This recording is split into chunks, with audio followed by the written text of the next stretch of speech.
G'day, Eric Bakker, naturopath, author of Candida Crusher.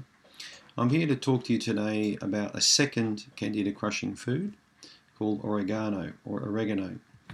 So, oregano has been cultivated in the Mediterranean for thousands of years, and particularly the areas of Greece and Crete, where it's been used for a long time to stop food from spoiling, long before refrigeration was invented. Plants like thyme, marjoram, rosemary, and particularly oregano were cultivated and utilized in cooking for their anti-spoilage properties to stop microbes and bugs really proliferating on lamb and meats like that.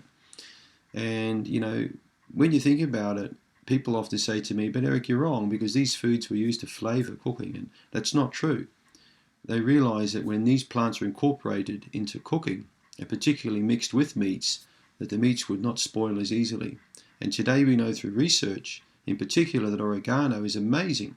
It has an essential oil called cavicriol in it, which works in dilutions as low as 1 in 50,000. So you work that out. 1 in 50,000 dilution, and oregano oil, a good potent one, will work very effectively.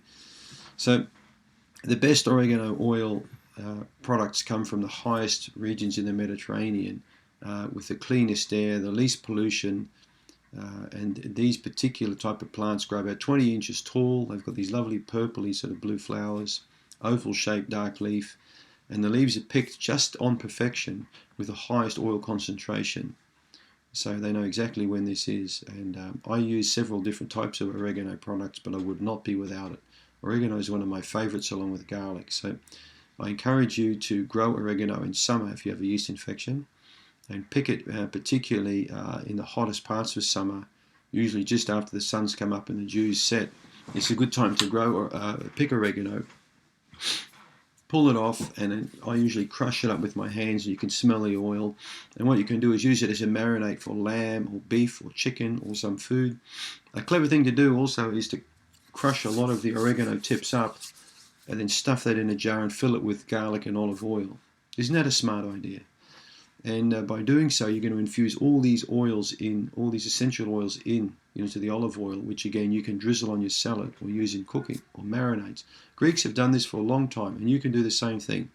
So, so what I like to tell you about oregano is it's very effective. It's effective against many different kinds of fungi, protozoan, parasites, bacteria. It's shown to be active even against things like Pseudomonas, Klebsiella, many E. coli strains. Even a bug called Proteus mirabilis is affected by the incorporation of oregano into the diet. I found it very effective with Candida albicans, but also Candida glabrata, Candida tropicalis, and other of the harder to kill Candida species.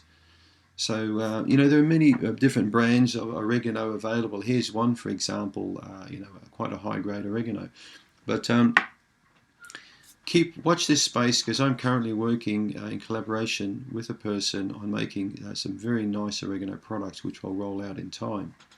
I really would like you to incorporate oregano into your diet in both fresh form in spring and summer, and the rest of the year, all year round, in a supplementary form. And if you get an antifungal product, make sure there's oregano in this product. So it's a very effective yeast killer. And I'll do some more video clips on how to use oregano in terms of vaginal infections and jock itch and toenail fungus and things like that. So it's very powerful. You need to keep the oil particularly away from eyes and sensitive body parts, but it's certainly worth incorporating into your antifungal regime. So I hope that answers some of your questions about oregano.